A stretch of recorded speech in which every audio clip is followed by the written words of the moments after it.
Hello everyone, good morning, welcome back to my channel. কেমন আছো তোমরা? আশা করি ভালো আছো। আর তোমাদের সবাইকে শুভ নববর্ষের অনেক অনেক শুভেচ্ছা ও ভালোবাসা রইল। তো আজকে পয়লা বৈশাখ, তো আজকে দিনটা স্পেশাল। তো আজকে রান্নাবান্না হবে, খাওয়া দাওয়া হবে, আর ইচ্ছা আছে একটু ঘুরতে যাব। তো চলো আজকের ব্লগটা কন্টিনিউ করো। ও হ্যাঁ, আর কি রান্না করছি দেখে নাও। এই যে হচ্ছে মাটন, আর এদিকে হচ্ছে ফ্রাইড রাইস হবে। তো বসিয়ে দিয়েছি, আর সকাল সকাল করে নিয়েছি কারণ উপরে প্রচণ্ড গরম পড়ে। আর এই দেখো ইভানের পাপা বাজার থেকে চলে এসেছে, কিছু জিনিস আনার ছিল সেটা আনতে গেছে। আর এদিকে আমি ওটস আর কলা নিয়ে চলে এসেছি। একটু দেরি হয়ে গেছে ব্রেকফাস্টটা করতে, কারণ ইভ্যানকেও খাওয়াচ্ছিলাম এর কারণেই। আর এদিকে দেখো মাটনটা হয়ে গেছে, আর ওদিকে রাইসটা করে নিয়েছি। এরপরে সবজিটা কেটে তারপরে ফ্রাইড রাইসটা বানাবো আর কি। দেন অনেকটা কাজ এগিয়ে আসলো। আর মাটনটা কেমন হয়েছে দেখো, কালারটা কি সুন্দর না?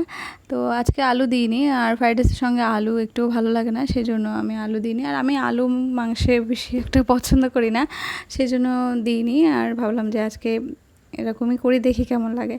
আর এই যে সবজিটা একটু ঘি, তারপরে কাজু বাদাম কিশমিশ সব একসঙ্গে দিয়ে ভেজে এবার রাইসের মধ্যে দিয়ে দেবো, দিয়ে একটু মিক্সড করে নিলেই হয়ে যাবে আমার রাইস।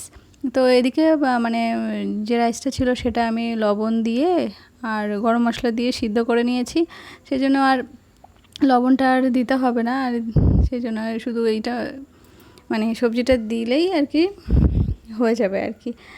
আর কিছুই করব না, কারণ এত গরমের মধ্যে রান্না করতে একদম ভালো লাগে না।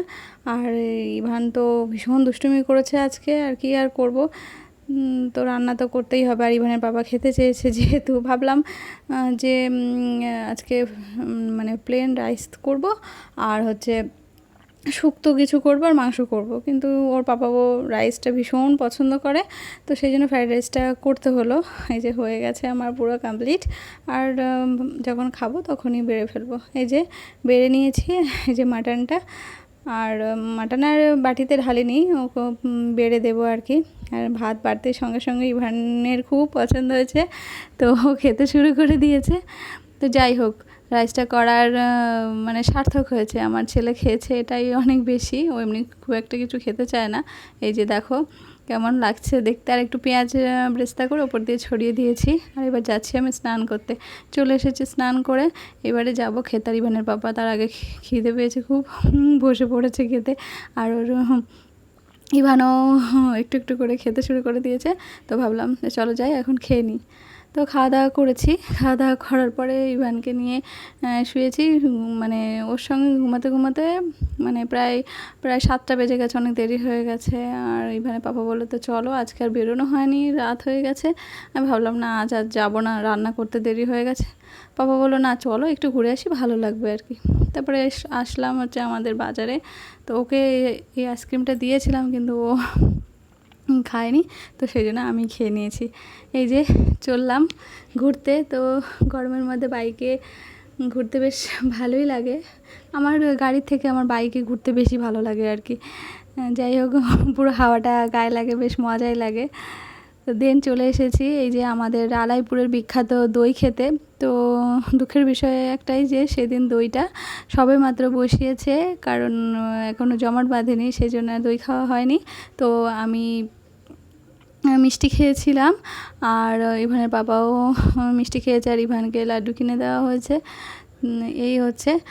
আর তারপরে আসার সময় ইভানকে আবার আইসক্রিম কিনে দেওয়া হলো। তো বায়না করছিল, তো দেখো ও এই আইসক্রিমটাই ভালো খায়, একটু জল জল ওর ভালো লাগে আর কি।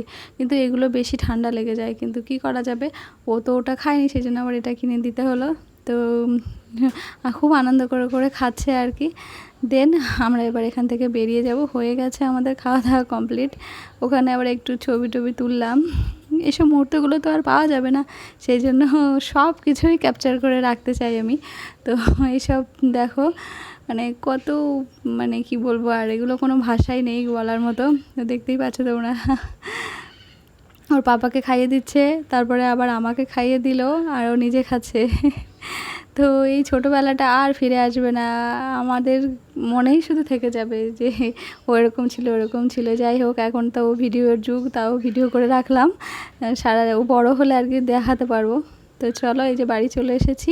বাড়িতে এই যে রাতের ডিনারে আছে যে রুটি, আর ওর জন্য চাউমিন মানে সস দিয়ে একটু ভেজে দিয়েছিলাম, আর এই যে আমাদের দুজনের দুটো ডিম পোচ, আর যে অল্প একটু রাইস বেঁচেছিল তো সেটা, আর হচ্ছে অল্প, আর এই যে অল্প একটু ভাতও করেছি আলু সিদ্ধ দিয়ে, কারণ আমার ফ্রাইড রাইসটা খুব একটা পছন্দ হয় না, সেই জন্য। আর একটু ঝোল ছিল, সেটা দিয়ে রাতে ডিনারটা করবো আর কি। তো চলো ডিনারটা করে নিই, তোমরা ব্লগটা দেখতে থাকো। এই যে ডিনার সেরে লিমকা নিয়ে এসেছে ওর পাপা, তো এটা খাওয়া হবে, এটা খেলে তারপরে একটু ভালো লাগবে, সেই জন্য আর কি আনা। আর এখন তো আর ওই থামস আপ আর ওই যে কী বলে স্প্রাইট ভালো লাগে না, তো এখন লিমকাটাই বেশ ভালো লাগে। আর অনেকক্ষণ আর কি ঝাঁঝটা থাকে, সেই জন্যই খুব ভালো লাগে। তো এটাই নিয়ে এসেছে দেখো, তো এটাই খেয়ে দেন একটু হাঁটাহাঁটি করে ঘুমিয়ে পড়বো। আর ইভান দেখো খাওয়ার জন্য খুব ব্যস্ত হয়ে গেছিলো, ওকে দেখো না একটুখানি দিয়ে তার মধ্যে জল দিয়ে দিয়েছিলাম। আর এই যে চলো, আজকের পয়লা বৈশাখ, বছরের প্রথম দিন, তো খুব ভালো কেটেছে, তোমাদেরও খুব ভালো কাটুক এই কামনা করি। তো চলো আজকের ব্লগটা এখানেই এন্ড করছি, তোমরা ভালো থেকো, সুস্থ থেকো, টাটা, গুড নাইট।